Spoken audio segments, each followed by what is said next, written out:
Hey, Differently listeners. I have a new guest today, and we are talking about writing and journaling, which I absolutely love. But if you're not a writer or a journaler, don't worry. Uh, we have a message for you too, because journaling is just a vehicle. And I think Rachel, my guest, believes in that too. And she teaches all about journaling for clarity, confidence, ease, and joy. And she has something else really exciting to share. So, Rachel, welcome to the show. Thank you so much. I'm so glad to be with you today. Likewise. And you're coming to us from where? So I'm based out of Calgary, Alberta. I'm in Canada. Awesome. And so tell why journaling for you, Rachel? Like I want to just get right into it. Like I'm so curious because I'm a fellow journaler myself, journal junkie as I say. When was your first experience of journaling? How did that even enter your life? So I have been journaling since I was small. Pretty much as soon as I learned to write, I started more with stories. But then I'd say by the time I was a teenager, I've had a really steady habit of journaling, at least a page a day, and I've continued that through most of my life, which is just been incredibly powerful because you can look back and see kind of trends. You can see your mindset. You can see certain themes pop up over and over and think, oh my goodness, I should really deal with this. And so I just find it an incredibly powerful tool for having a way to close my day and stay connected with where I'm at emotionally. That's amazing. So I know when you reached out, we met through the podcast collaborative, and you talked about a mindful productivity system and a book on journaling. And so I knew that we had to connect because my listeners and my clients are all about mindful productivity, and journaling is the vehicle that we teach and use to facilitate so many things in our life. So, how did these all come together for you?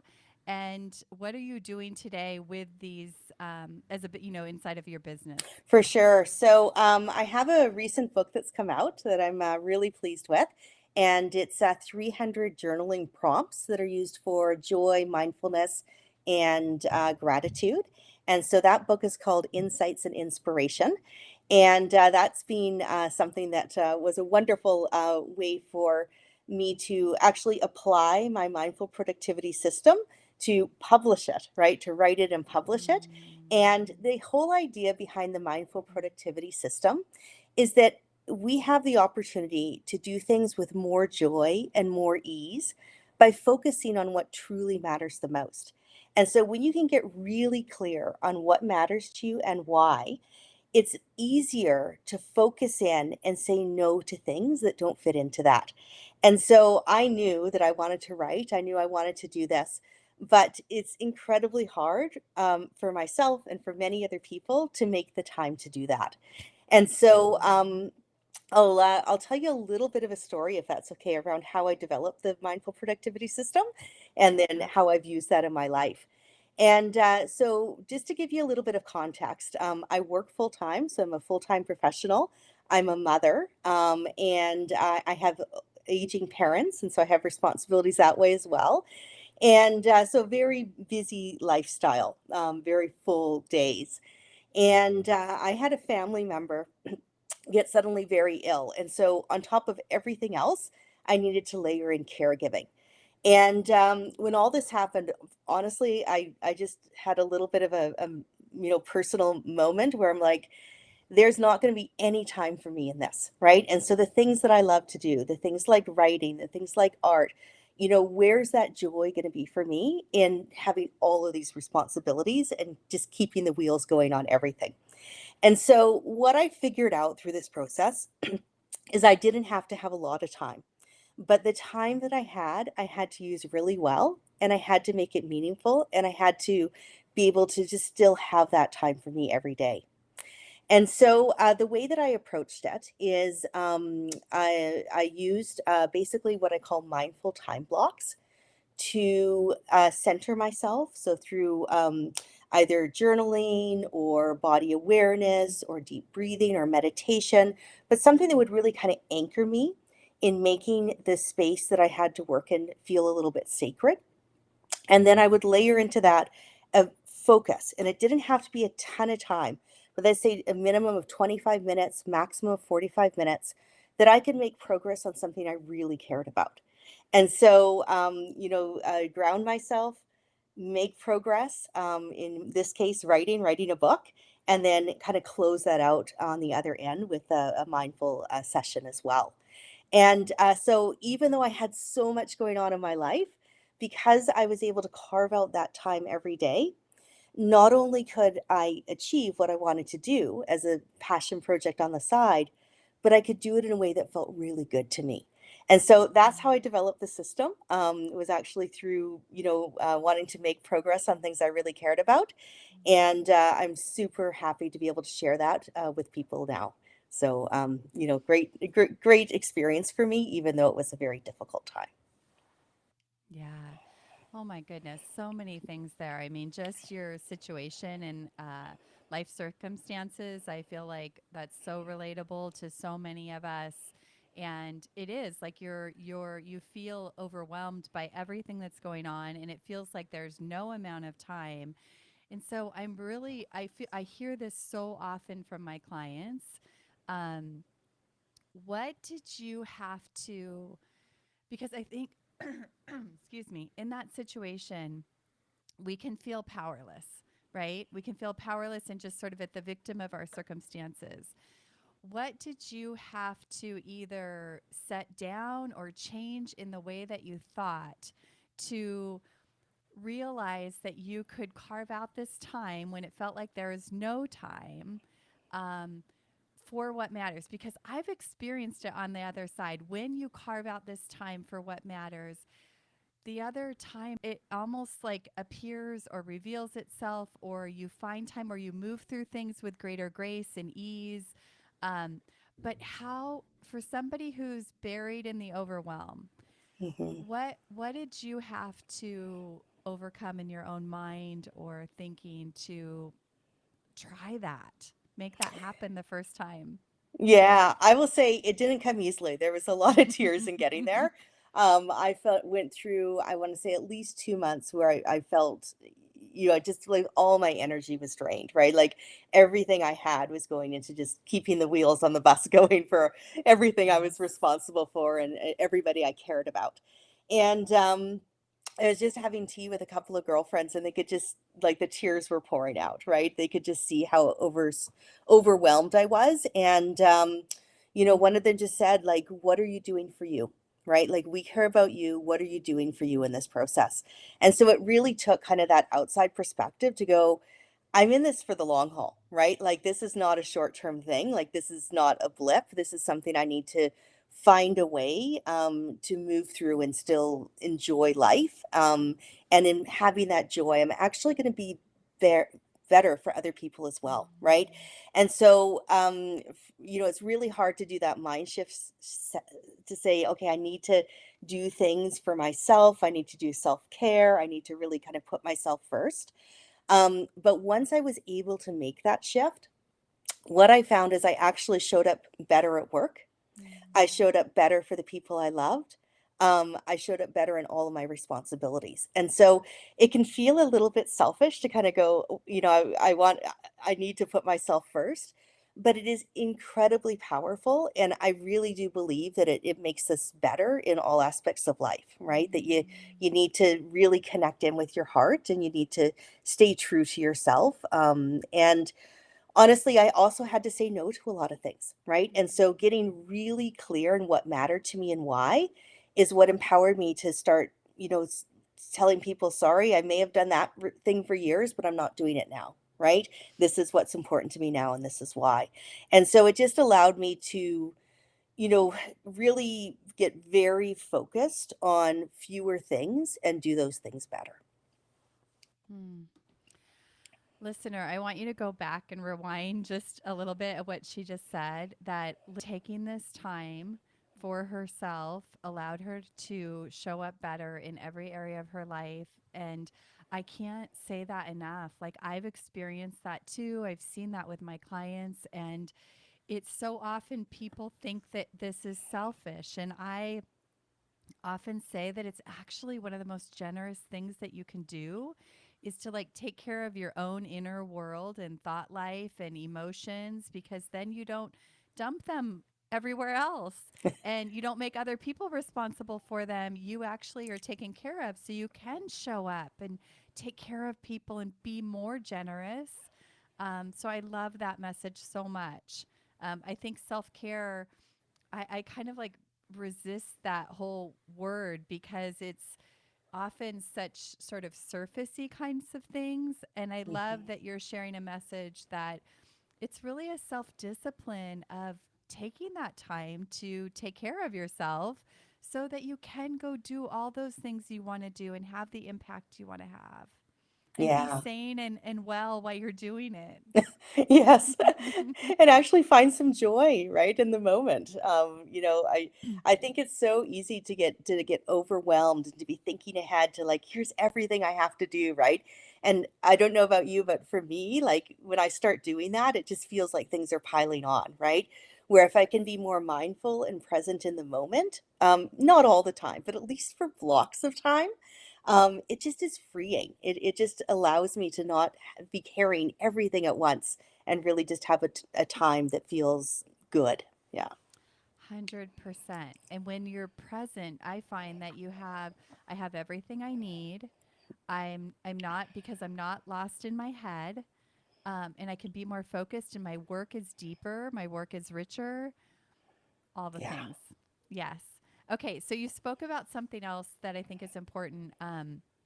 Is like knowing what's important to you. And I also know that you talk about vision being such an important thing, and I do the same. So I'd love to hear from your standpoint, what is vision? What does that mean, and how do you get clear if you're not clear on what is most important?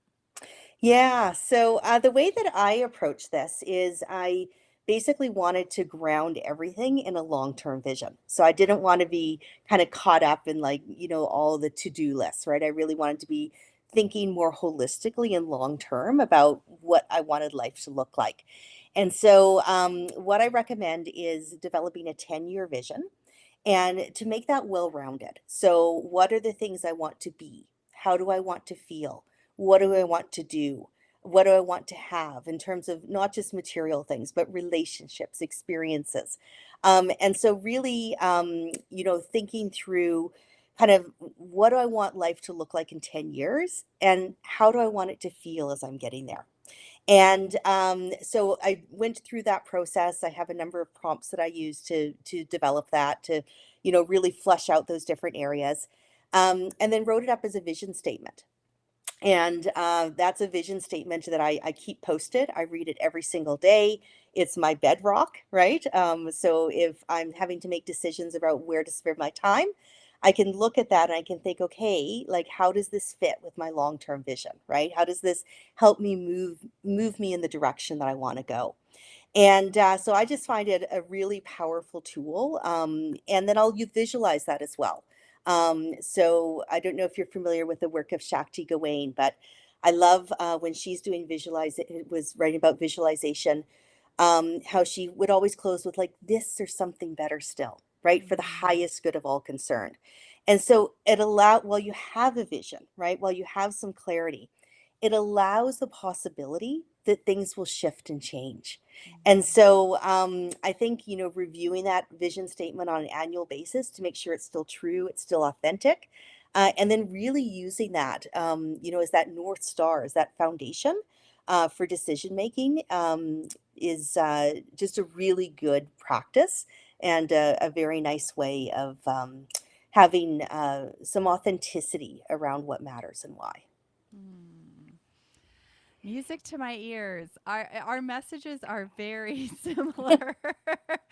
um, so I'm curious, did you have a vision? Did you do that when you were in that state of kind of being overwhelmed and knowing you were going to be a caregiver and have a job and all these things? Was there a vision, and like is that when you created a vision or had you had one before? Like how did that look at that time? Yeah, so it is something that I have been doing for years, but I Mm. had to remember in that moment of crisis how powerful that is, and to do it again, right? Mm. And there were honestly, transparently, like there was a lot of worry at that time that maybe life would look very different. Everything has resolved itself; it's good, but I had to picture, if life looks really radically different, how do I have a new vision, right, for life going Mm. forward? And so I think the willingness to kind of revisit it, change it Mm. is critical. Not constantly, like you want it to be something that's really, foundational. But I think I got a lot more clear in, how the people in my life that I love fit into that vision, right? And how Mm. important it was to really kind of be there and support them. And so yeah, it's the visioning is not just about me, it's about kind of Mm. the circle around me as well, of where I want to be there for people and how I hope they'll be there for me. And so definitely a practice that I had before, but what that felt like in a moment of crisis and how I used it in a moment of crisis was a little bit different. Yeah. Yeah. I there was years of my life that I felt powerless and kind of at the mercy of the external world, and um having a vision is how I created so many things in my life. Not being in a state of where there was no evidence of that, but in my heart, I knew something else was possible. And if I could envision it and kind of hold it in front of me, like you're saying, and read it every day, I do the same thing. Even when there's no evidence of it, it gives you access to who you're going to be today. So, and then when you show up that way consistently, that starts to ripple to the change, and you don't have to wait 10 years, right? Like Yeah. some of those things start to get realized sooner, and your experience shifts in the process of it. um, so powerful. Yeah, that is absolutely, that is so wise.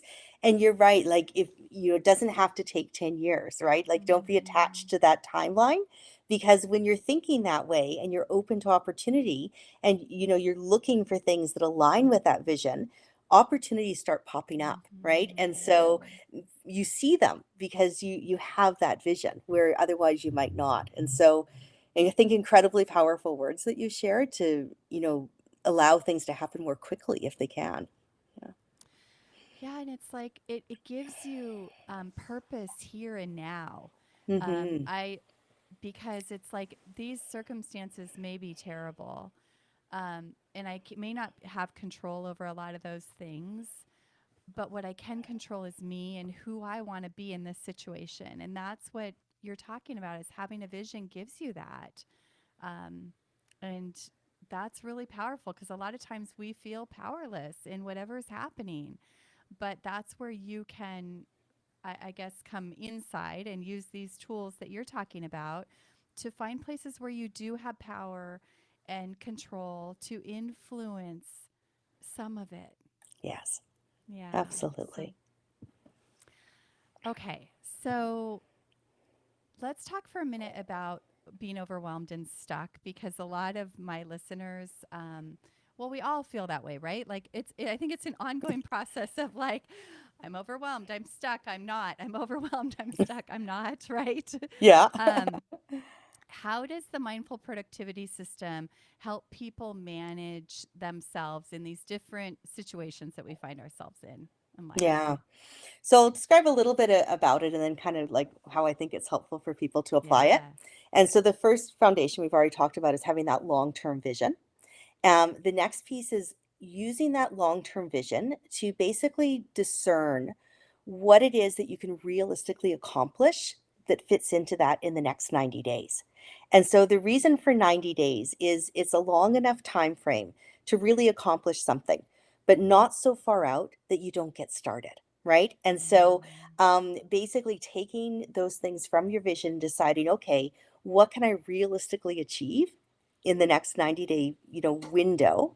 And then basically executing on that by having at least an hour a day. That's that system I've described as, having a mindful grounding activity, having a focused working session where there's absolutely no distractions, and then kind of closing with a mindful activity as well. Mm, That is kind of what moves you through and making sure that every single day there's an opportunity to kind of make progress against those things you've identified. mm, The other thing I have done as part of that as well is I highly recommend an evening ritual.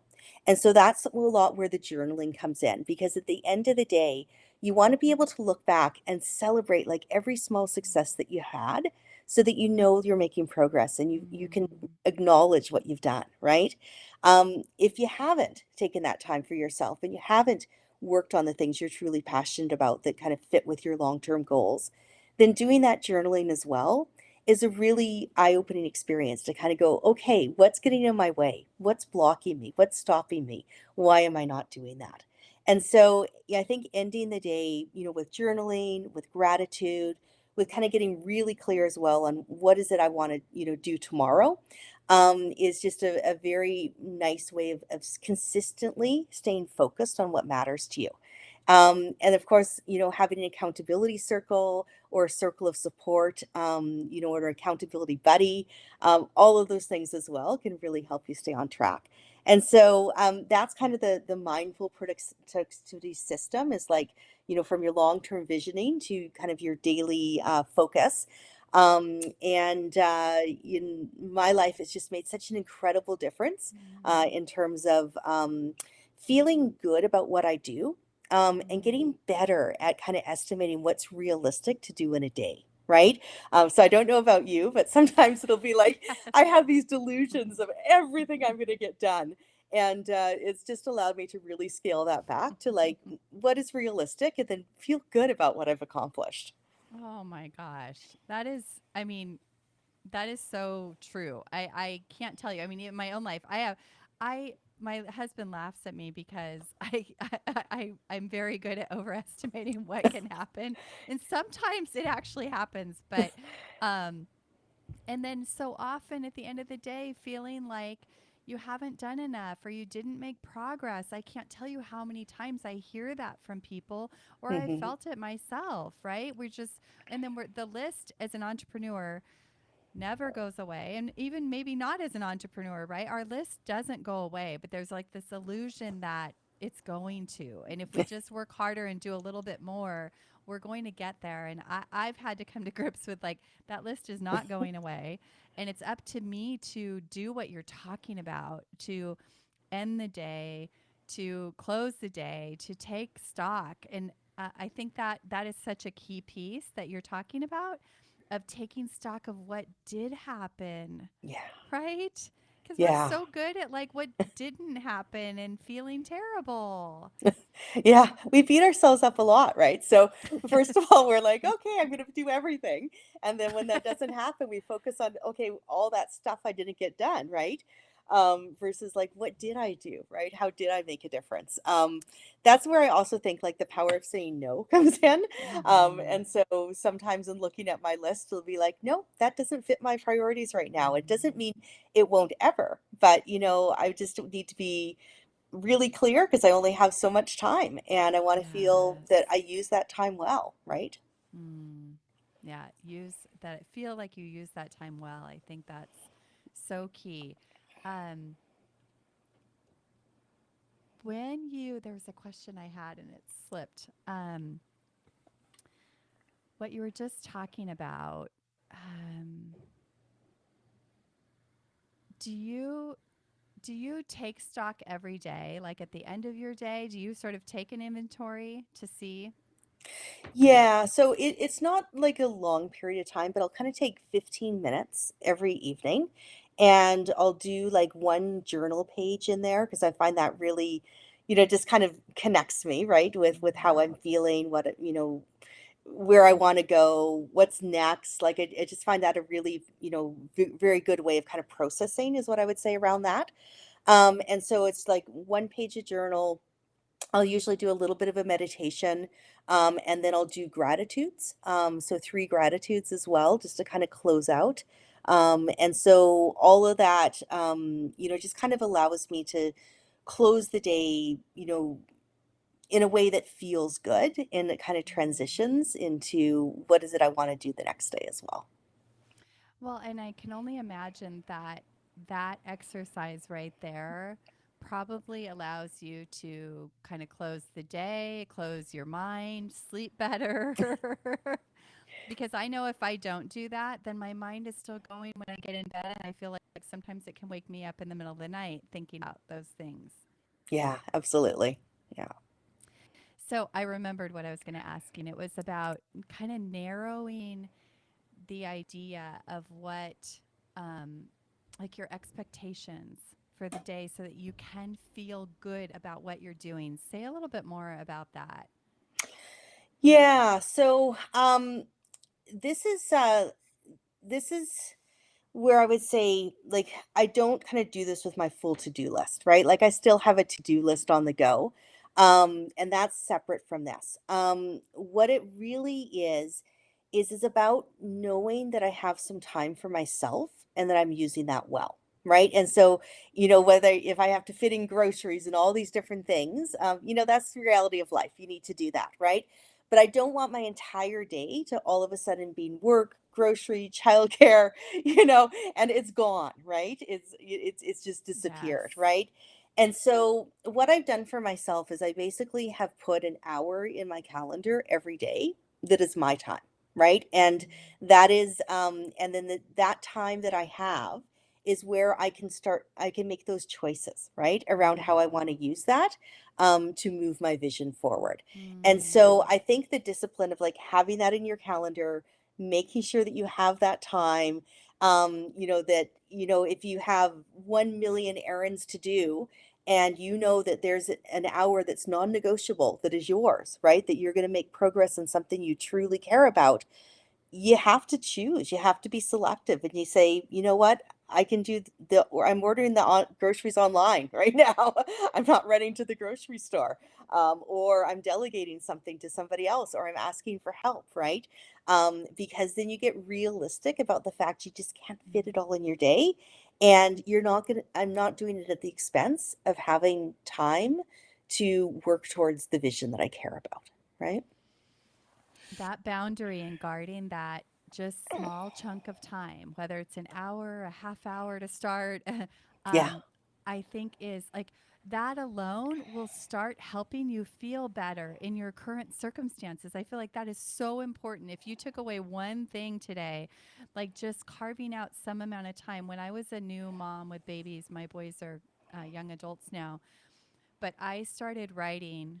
I would wake up early. I would wake up like a half hour earlier than I thought the babies were going to wake up, right? It didn't always work out, but that half hour became so priceless and changed the way I parented, that changed the way I showed up for the day. I felt like I had like this little bit of space in my life where there was not a lot of space, right? When you have Yeah. babies, um, that was mine. And I started to get excited about that time. And then I started to stretch that time. And over my life, I've grown that amount of time Mm. and know that it fuels Yeah. everything else. Oh Yeah. my gosh. So powerful. Okay. You don't have to be a writer. I saw somewhere in your writing or your website or something about, you don't have to be a writer. And I tell people that too. Like, you don't have to love journaling. You don't have to be a writer. So I'd love to hear your vantage point on that. Yeah. So I think when you're journaling, you're doing it for yourself, right? Like, this is not to share. This is really to have that moment in time for yourself, to really connect in with how you're feeling. And so it's hard to know where to start sometimes, right? And that's where journal prompts come in. And so that's why I have my book available, which is the Insights and Inspirations, 300 journal prompts for, cultivating joy and mindfulness and gratitude. And I think it's like a little bit of a tool. So if you're stuck and you're like, I don't know where to start, right? I'm not a writer.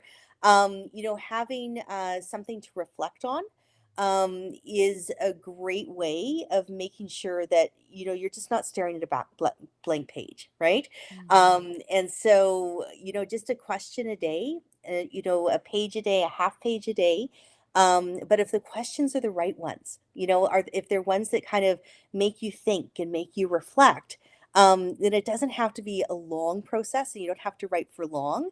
But it's truly kind of getting in touch with how you're feeling. So yeah, I highly recommend, if somebody's staring at a blank page, they don't know what to do, have some journal prompts to work with because it will ensure that you're kind of looking at a lot of different aspects of life, not kind of writing the same thing over and over. Mm. Yeah, I talk about it's really not about the journaling. Journaling is just the vehicle to helping you get closer to what you want to feel, be, do, experience. And it is a way to manage your thoughts. We all have thoughts. We might not be a writer, but we all have thoughts and emotions that are, and beliefs and ideas that are maybe tripping us up in life. And journaling is just a vehicle to process and challenge those things and move through those things and all of that. I love that. Okay, so talk a little bit about the impact because you've said this has had a tremendous impact on your life. So I would love to hear, like, what does that tangibly look like? Yeah. So what that looks like for me is it looks like, I've made the time to do things like publish. I've made the time to develop a Mm, course because that's something that really matters to me. I've made the time to spend time with family in nature because that's something I've identified that really matters to me, right? And so, um, uh, I basically have been able to kind of really clarify like where I want to spend my time and then enjoy the time that I do have. So mhm, I think part of it is really just a mind shift because it's not that I wouldn't have spent time with family and nature before, but I'm aware of mm, how that fits into like my long term goals. And so I'm able to make that a priority, right? So it's mm, like I know that I want to get healthy. I know that I want to get fit. I know that I want to, connect with the people I love. And so something as simple as saying, okay, we're going to go on a hike today, right? And then going together with the people I love to do that, it meets all of those objectives, right? And so I can mm, kind of say, hey, I've done something that I said I want to do. mm, I'm, doing something for my benefit, and I'm enjoying it. And so it really, I think, is just kind of that mindset shift around you know, feeling good about how we use our time, right? So, as an example, maybe in the past I wouldn't have taken that time because I had so many other things on the go, or I would take that time, but I'd be thinking about all those other things I was supposed to do. And I just find that this approach really frees me to say, I'm here now in this mhm. moment and I'm going to enjoy it, right? Ah, it's And I so know that beautiful. why this matters to me. Yeah. That's so beautiful. You're just present and you've carved the time, and so you're okay with it. Yeah. That yes. So I'm curious, going back to the challenging time, what difference did it make then when you were caregiving and doing all of those things? Yeah. So I think that there's can be a lot of guilt, right? When you're Mm, kind of going through kind of a bit of a crisis type situation. And so what it did for me during that was it allowed me just to have open conversations as well around what I needed to, right? And mm, so, here's the things that I'm going to need, to be able to do to be there for somebody else as well, right? And so I think that just the clarity allowed me to have mm, conversations that would support me then having that space, right? mm, And it can be really tough, like when you're feeling overwhelmed. It can be really tough to get out of that spot. It feels a little bit like digging your way out. mm, And so the transparent conversations I was able to have with people because I'd taken the time to really think through what I mm, wanted life to look like and what I needed in that moment. It just freed a lot of stuff that were obligations that were maybe more expectations that I had of myself than mm. others actually had of me, My right? gosh. And so the power of that conversation allowed us just to Mm. negotiate what's going to work for everyone. Ah, that is, I love that so much because often we do. We have these rules and obligations that we've placed on ourselves, and nobody else is. It feels like everybody's expecting that of Yeah, us, but they're yeah, not. And I have so many examples of clients, like actually when they were willing to go into that conversation and say, like, you know what, this having dinner on Sunday night, having you all over, is creating so much stress for me, and could we move it to a different time or a different day? And it's like their whole life changes just from that one simple adjustment. yeah, Amazing. And the clarity that journaling and writing through your thoughts provides to have conversations. I've had people, clients, talk about how writing on a regular basis allows them to communicate better and more clearly because they understand themselves better. yeah. Incredible. Absolutely. And I think too, as well, like if you find yourself every day, it's like you're running into the same set of problems, right? You're writing and you're like realizing, oh my goodness, I'm ruminating on this, right? Like it is Yes. the same thing coming up over and over. Yes. Then it's like, okay, I'm going to deal with that now, right? Because I'm aware of that pattern. So I think that really that journaling is half of that is just to make us aware of those patterns of habitual Mm. thought. Yeah. That's so true. So true. Okay, so tell us. Oh, first of all, how about a couple, maybe a journal prompt or something tangible or actionable that you could leave everybody with? Yeah, absolutely. So I would say one of the journal prompts would be what has brought me joy today. Hmm.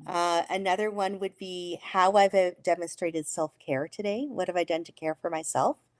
You could also do one around, um, how have I shown up today in a way that's authentic and true to myself?